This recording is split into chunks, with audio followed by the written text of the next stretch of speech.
It was a typical Tuesday morning in Austin, Texas. The sun was just beginning to peek through the skyline as I shuffled the kids into the car, juggling backpacks, lunch boxes, and my ever-present coffee tumbler. The morning chaos felt like clockwork. Drop the kids at school, hit up the Starbucks drive-thru on Congress Avenue for my favorite caramel macchiato, and then head to my office downtown. Our family had a system, and I like to think it worked like a well-oiled machine. Part of that system involved a shared GPS tracking app, something we'd started using years ago as a way to stay connected. It was simple. I'd check to see that the kids made it to soccer practice or that my partner, Nick, got home safely after a late night at work. Trust wasn't the issue. This was just one of those practical tools that made life a little easier. As I waited in line at Starbucks, I idly opened the app, a habit I'd picked up while sipping my coffee. Nick was supposed to be at work by now. He had an early meeting at the engineering firm where he'd worked for the past decade, and mornings like this were usually predictable for both of us. But today, something caught my eye. His location pin wasn't at his office near 6th Street. Instead, it was somewhere else. I zoomed in on the map, expecting to see an explanation, maybe a coffee shop or a nearby client site. But no, this wasn't anywhere familiar. It was a residential neighborhood, miles away from his usual route. Huh, I mumbled to myself, my fingers tightening around the steering wheel. Maybe he was running an errand. But Nick wasn't the type to deviate from his routine. He was a creature of habit, meticulous to a fault. As I pulled up to the Starbucks window, the barista handed me my drink with a cheerful, "Have a great day." I smiled back, but my mind was already somewhere else. What was Nick doing there? The thought nagged at me as I drove to work, the cup of coffee untouched in the console. I told myself not to overthink it. Maybe he had stopped to help a friend, or there was some work-related explanation that I'd hear about later. Still, the idea sat heavy in my chest, like a stone I couldn't shake. At my desk, I tried to distract myself with emails and client calls, but every few minutes, my eyes darted back to my phone. The GPS app stayed open on my screen, the little red pin taunting me with its stillness. I glanced at the address again, this time typing it into Google Maps. The result popped up instantly, a residential home in a quiet cul-de-sac. There was no business listed, no indication of a professional visit. It was just someone's house. My heart skipped a beat, and a wave of unease washed over me. Was I being paranoid? Nick had never given me a reason to doubt him before.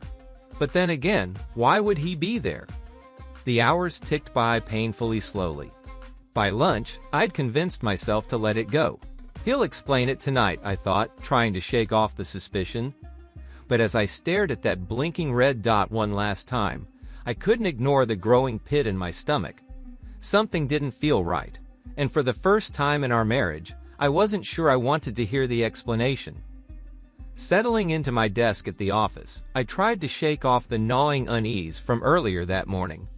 The open-plan office in downtown Austin buzzed with the usual Monday energy. Keyboards clicking, phones ringing, and colleagues chatting in hushed tones about weekend adventures. The scent of someone's freshly brewed coffee wafted through the air, but even that familiar comfort couldn't steady my nerves. I flipped open my laptop, ready to dive into emails and project deadlines, but my mind kept drifting back to the GPS app. The little red pin on my phone still lingered at the back of my thoughts, pulling me back in like a magnet. Why wasn't Nick at work? Taking a deep breath, I opened the app again, telling myself it was just to satisfy my curiosity. Maybe I'd imagined it earlier, or maybe the app had glitched. But there it was, the same unfamiliar address. The pin hadn't moved in hours. I squinted at the screen, trying to decipher what I was looking at. It wasn't his office, that much was clear. I typed the address into Google Maps, expecting to see a plausible explanation. A new coffee shop he hadn't mentioned, or perhaps a client site I'd forgotten about. Instead, the search result came back almost immediately, a residential home in a quiet neighborhood on the outskirts of the city. My stomach dropped. I leaned back in my chair, the buzz of the office fading into the background. My eyes darted to the glowing pin on my phone screen, then back to the Google Maps listing. The house looked unassuming in the image, with a neatly trimmed lawn and a driveway that curved gently toward the garage. It didn't look like a professional setting, nor did it scream emergency errand. The realization hit me like a punch to the gut. This wasn't a quick detour or an innocent pit stop. This was deliberate. I tapped on the image of the house, zooming in on the details. Why would Nick be here? My mind raced through possibilities. Maybe he was helping someone move, or perhaps there was a work-related reason I didn't know about. But the more I thought about it, the less sense it made. Nick was meticulous about his schedule, often giving me a play-by-play of his day. If he'd planned to stop somewhere, he would have mentioned it. He always did. The weight of the situation began to settle on me, heavy and suffocating. A chill ran down my spine as a flicker of doubt began to take root. My phone buzzed, snapping me out of my spiraling thoughts. It was a Slack notification from my boss, reminding me about an upcoming meeting. I quickly closed the GPS app and tried to focus, but my heart wasn't in it. Even as I nodded along to the discussion in the conference room, my thoughts kept drifting back to that house. Who lived there? Why was Nick's car in their driveway? By the time the meeting ended, I was restless. I needed answers, but I wasn't sure I was ready for them. All I knew was that this was the first time I'd ever felt the need to question my partner's honesty. And that thought alone was enough to make my pulse race. I couldn't focus on anything at work. The usual rhythm of emails and deadlines blurred into the background as my thoughts looped around that single red pin on the map. By lunchtime, I'd made up my mind. I couldn't sit in my office another second without knowing what was going on. Grabbing my bag, I mumbled a quick excuse about needing to handle a personal matter and hurried out the door. The bright Austin sun greeted me, but it felt like a spotlight, uncomfortably warm against my skin. Sliding into my car, I punched the address into my GPS, hands trembling slightly as I gripped the steering wheel. The drive out of downtown Austin was a mix of familiar comfort and eerie disquiet. I passed by landmarks that had always made me smile before, but now seemed tainted by the storm of doubt swirling inside me. There was Torchy's Tacos, where Nick and I would indulge in queso on lazy Saturday afternoons, laughing over silly debates about the best taco flavors. The memory felt distant now, like it belonged to someone else. As I drove farther, the urban streets gave way to quieter, tree-lined roads. The houses became larger and farther apart, each one with its own manicured lawn and driveway that spoke of calm suburban life. My heart beat faster with every turn. I glanced at my phone resting in the cup holder, the digital map guiding me closer to the address. It felt surreal, as if the closer I got, the farther away I was from the life I thought I knew. The thought of Nick's car parked in that driveway gnawed at me. Why was he there? I turned down a long stretch of road bordered by oak trees, their shadows dancing on the pavement. It was the kind of peaceful street Nick had once said he'd love to live on someday. The irony of the thought wasn't lost on me. With every passing block, I felt my grip on reality slipping. My mind raced through scenarios, some innocent, some not. What if he was there to help a friend or handle some work matter he hadn't mentioned? But deep down, a nagging voice whispered something darker, something I didn't want to admit. Finally, I spotted the street sign matching the address. My breath caught in my throat as I turned onto the quiet cul-de-sac. The houses here were picturesque, each one standing as a testament to suburban serenity. But the sight of that house, the one from the Google Maps image, shattered any sense of calm. There it was, just as I'd seen on my phone, its driveway stretching like a taunt in front of me. I slowed the car, my pulse pounding in my ears. There, parked in the driveway, was Nick's car. The familiarity of his license plate number made my stomach churn. Seeing it here, in front of this stranger's house, was like a betrayal in itself. I parked a few houses away, my hands trembling as I turned off the engine. My mind reeled. Should I march up to the door and demand answers? Should I wait and watch to see what happened? The world felt heavy and still, the sound of my heartbeat the only thing breaking the silence. Sitting in the car, I stared at the house, every fiber of my being screaming for me to uncover the truth, but also terrified of what I might find. I parked my car a few houses down, the engine still humming, as I stared at the driveway from a distance. My hands gripped the steering wheel tighter as the reality of the situation hit me with an overwhelming force. There was no way around it. Nick's car was parked in the driveway of a home that didn't belong to anyone I knew. The house was modest but well kept. A small front yard with a neatly trimmed lawn and flower beds lined the path to the front door. It looked like the kind of place people could settle into and raise a family. As I gazed at the small, colorful children's toys scattered across the yard, a plastic tricycle, a red ball, a toy dump truck, I felt an unsettling chill run down my spine. This image, this home, felt so foreign to me. It wasn't the kind of place I imagined when I thought of Nick's day-to-day life. I thought of the times we spent together, just the two of us, enjoying lazy weekends and quiet evenings. The world felt simple then, but now, staring at this house, everything seemed out of place. My heartbeat quickened, and I felt a wave of nausea rise in my throat. What was going on here? I watched for a few minutes, trying to steady my nerves, before the front door of the house creaked open. At first, I thought it was just another neighbor coming out, but then I saw her, an unfamiliar woman stepping into the sunlight. She was dressed casually in a light sundress, her hair flowing in the breeze as she walked toward the driveway. Her face was warm and inviting, but something about her presence made my stomach twist. It wasn't just that I didn't recognize her, it was the way she carried herself. There was an air of familiarity between her and the house that made my heart race.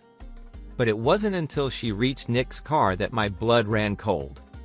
She leaned against the hood, checking her phone briefly before turning toward the front door. She said something that I couldn't hear from where I was, but I saw her glance back toward the house. As if on cue, the door opened again, and Nick stepped out, his face lighting up when he saw her. My heart stopped. There was no denying it now. This woman wasn't a stranger. She wasn't a neighbor. She was someone he knew, someone he had been with. I could see him smile, his whole demeanor shifting as he walked toward her. He opened his arms and she stepped forward, meeting him halfway. The hug they shared felt too intimate, too personal. I could see the way they fit together, the ease with which they embraced. I knew that look. That was the look of someone who had shared more than just casual moments. They shared something deep. I couldn't move. I couldn't breathe. The image of them together, so comfortable, so at home with each other, was like a knife twisting in my gut. My mind raced to make sense of what I was seeing. But it didn't make sense. How could this be happening? How had I not known? As Nick and the woman continued to chat, the pieces of the puzzle started to fall into place. Things that hadn't added up before, things I had brushed off as coincidences or misunderstandings. But now, seeing him here with her, it all became painfully clear. The happy life I thought we had, those quiet evenings and playful Sunday mornings, wasn't what I had imagined. Nick's secret, the one he'd been hiding from me, was laid bare in front of me, and it felt like the ground beneath me was crumbling away. I couldn't just sit there any longer. I had to know. I had to face him. But my body felt paralyzed. The urge to confront him was there, but fear and uncertainty held me in place. I watched helpless as they exchanged a few more words before she kissed him on the cheek. Too intimate for any old friend.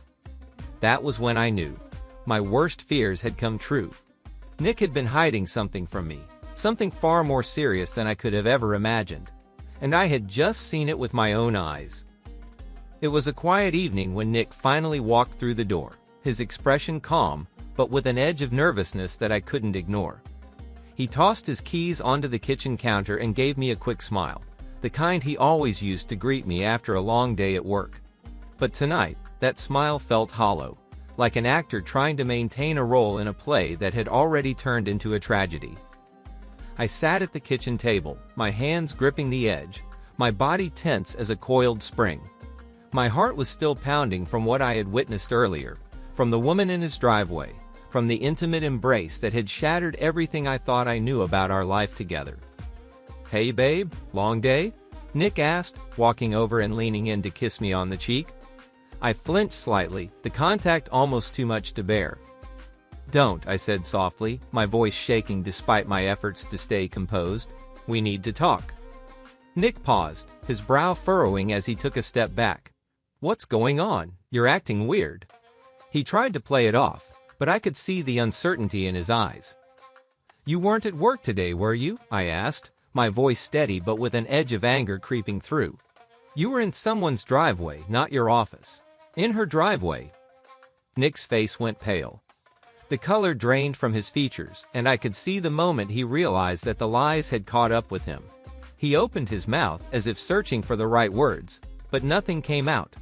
He stood there, awkwardly shifting from foot to foot, until he finally let out a sigh, his shoulders sagging in defeat.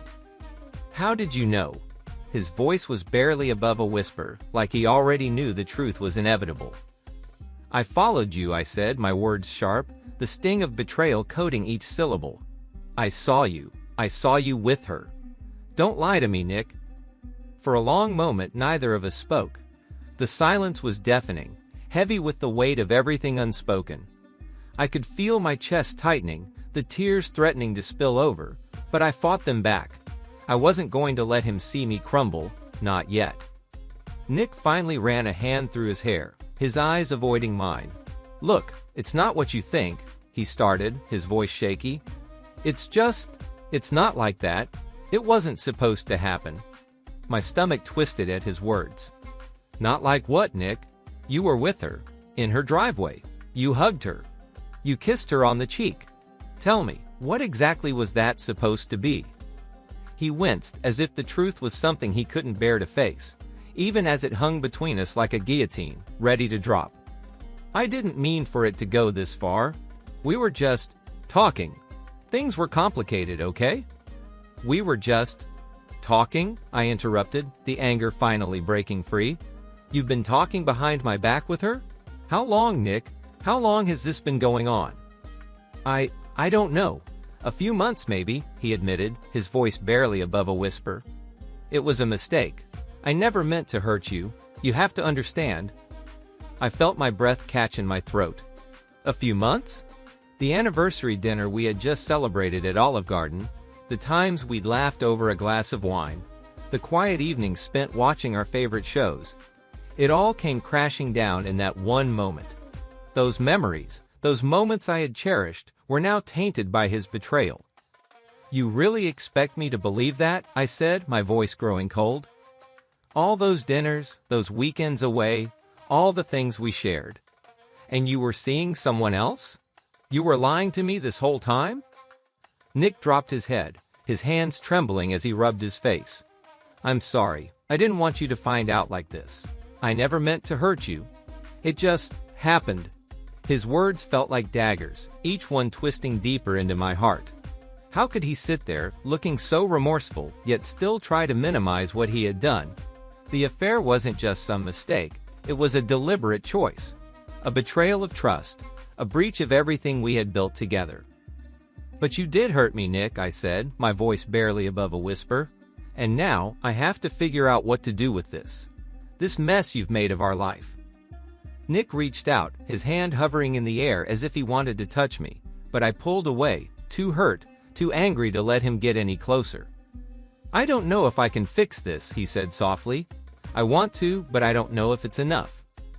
I looked at him, my mind racing with the overwhelming flood of emotions I had no idea how to handle. "I don't know if I can forgive you," I whispered, feeling the weight of those words. "I don't know if I want to." The silence that followed was deafening. As I walked through Zilker Park, the late afternoon sun casting long shadows over the green, I couldn't help but feel a sense of disconnection. This was supposed to be my sanctuary, a place where my thoughts could settle, where I could find peace amidst the chaos of daily life. I'd spent countless hours here with Nick, walking hand in hand, chatting about everything and nothing. Now, with each step, I could only feel the weight of what had happened, my mind racing with thoughts of betrayal and uncertainty. The park had always been a symbol of comfort, of simple joy. It was where I would bring the kids to let them run free, their laughter echoing through the air as they played by the koi pond. It was where I had learned to breathe again, after the stresses of work and life piled up. But today, the familiar paths felt alien. The once vibrant space seemed to mirror my internal turmoil, peaceful on the outside, but with a storm brewing just beneath the surface. I stopped by the duck pond, watching the birds paddle lazily in the water. My mind kept drifting back to Nick's confession. A few months.